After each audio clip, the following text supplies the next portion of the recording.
Hey everybody, how's it going? Welcome to NoDQ&A video right here on youtube.com/NoDQCAW. And as always, NoDQ.com. WWE WrestleMania 29 is now less than 2 weeks away. You can check out NoDQ.com for all the very latest news and rumors regarding WrestleMania. And as always, live coverage the day of the show. Got a lot of questions here regarding WrestleMania and some other topics. I also have the cat on the table, so you know what that means. It's time to get down to your questions. First one today comes from WWE Fan 5. Hey Aaron, what did you think of the John Cena and Rock segment with the Hall of Famers on Raw? I thought both Rock and Cena were great, but Cena really took it to the next level. I think on paper, this segment sounded like a good idea. You have The Rock and John Cena, a face-to-face debate, them going back and forth on the mic, and you have the legends there to ask them questions. On paper, sounds like a great idea. As far as execution of the segment, I had mixed feelings. There were times where I felt that Rock and Cena were really good on the mic and the interaction was really good, but then there were times where I just wasn't feeling it. I think the problem here is you have a basic concept. John Cena made a mistake last year at WrestleMania. This year he's coming back for revenge. He wants his redemption, and he feels he's the best. And then you have The Rock who feels that he's the best. So you have this basic idea, and then you have to drag it out into a 20 to 25 minute segment. It felt like they were just repeating themselves at times, and I really don't feel that the legends added much to the segment. Now, perhaps because Ric Flair wasn't there. You know, Ric Flair had this health scare, and he was originally scheduled to be part of Raw, and he wasn't there because of the health issues.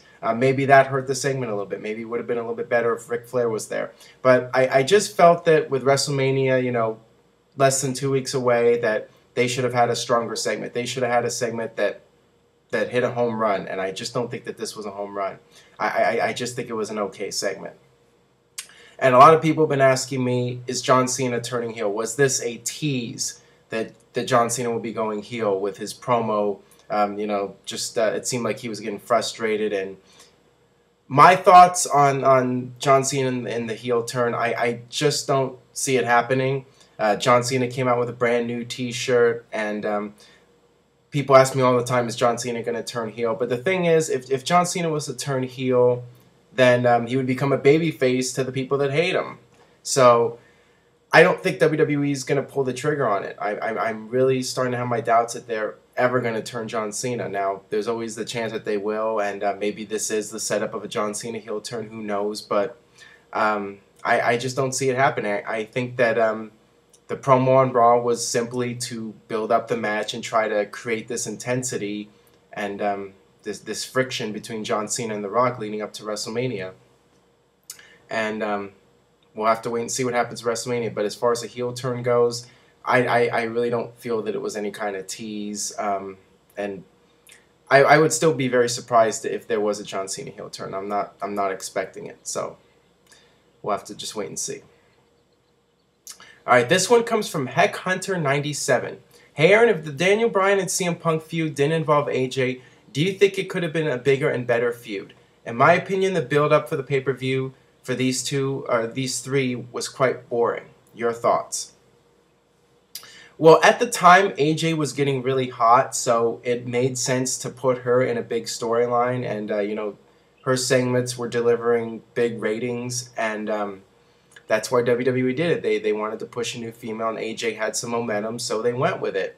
I think that it did add a little bit. You know, in WWE, it's not going to be like Ring of Honor, where it's just two guys going out there and mat wrestling each other. You're going to have a little bit of soap opera added to the mix, and you know, the drama and all that. So with AJ, you know, you have that, and you get people interested in that storyline between Daniel Bryan and CM Punk. It's not just about the wrestling. You have something else to make the storyline more interesting and to give it more appeal, you know, not just to the male audience, but, you know, get the female audience interested in the storyline as well. You know, you have that female demographic, and when you put AJ in there, you know, those people get interested in the storyline as well. So, I mean, that was WWE's mentality for having AJ involved, and, you know, it was a success to a degree because the ratings were up for those segments with AJ, and I do think it made the CM Punk and Daniel Bryan feud more interesting. And, you know, some people say, you know, it should just be them in the ring, pure wrestling, whatever, but, you know, it's WWE. It's a male soap opera and a female soap opera also.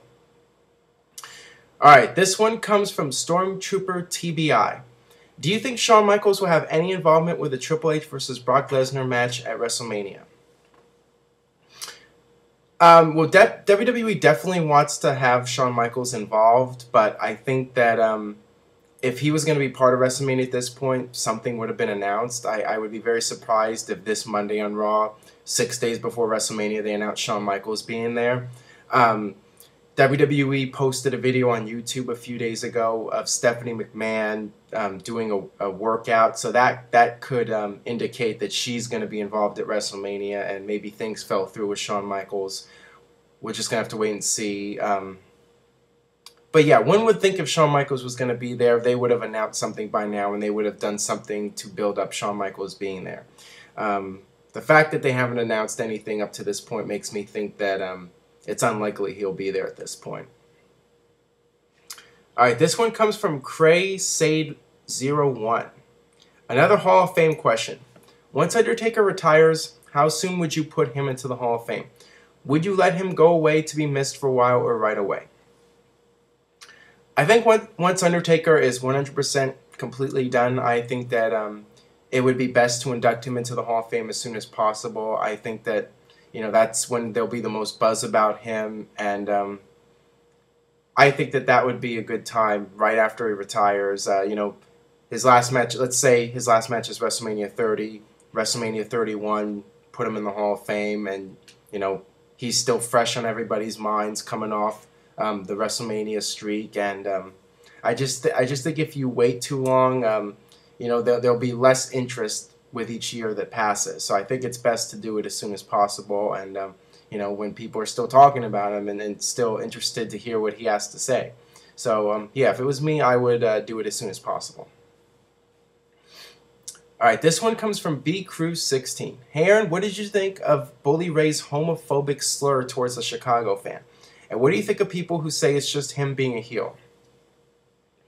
Well, on one hand, I think wrestlers should be able to say whatever they want to generate heat. And, you know, I grew up on that more old school style wrestling where there's actually quite a bit of racism, and guys would say whatever it took to get heel heat. But the fact is, times have changed. Society has changed, and the wrestling business has changed. So what was allowed 20 years ago, it doesn't really apply into today's world. You know, TNA is a company that is trying to grow, and you know, they have a relationship with Spike TV, and they have sponsors and everything. So you know, wrestling is definitely more politically correct today, and that's because, you know, you have major companies. You know, when you talk about old school wrestling and guys, you know, using homophobic slurs all the time, I mean, this was back in a period when wrestling was still largely territorial, and you didn't have these major companies, so you could get away with that kind of stuff. Today, it's a different story. You have WWE, a publicly traded company, and you know, like I said, TNA is a company that is growing, and you know, they're trying to be politically correct as well. So guys really do need to watch what they say. I mean, that's just the way it is, and there's ways you can get heat without having to offend people. You know, there's other things you can do, and you know, I just think, you know, it's Bully Ray's natural instinct as a heel to just say whatever comes to the top of his mind that he thinks will generate heat. So I don't really hold it against him for saying that, but I do think that a lot of the wrestlers need to be, you know, trained and you know, tell them what's appropriate and what's not appropriate, and just you know, talk to them. All right, this last one today comes from Between the Eyes 1985. Aaron, if WCW back in the day hadn't given Steve Bourne the face character that he had most of his pro career and made him align with a Horseman, do you think he would have been a bigger star as he has been? What face would have made him? I don't think that Steve Bourne would have been a major star. Sting is one of those guys like Ricky Steamboat where he just works as a babyface. That's what he does best, and the times that WCW did try to turn Sting heel, it didn't work out. And same thing in TNA. They tried to make him a heel and put him with the Main Event Mafia. And, you know, people just don't buy into Sting as a heel. It doesn't work. And, you know, Sting, his whole character and demeanor, he works best as a babyface. And that's how he's been his entire career. So, yeah, if he was a heel back in the late 80s, he probably never would have broken out of the pack. I mean, it was the match with Ric Flair.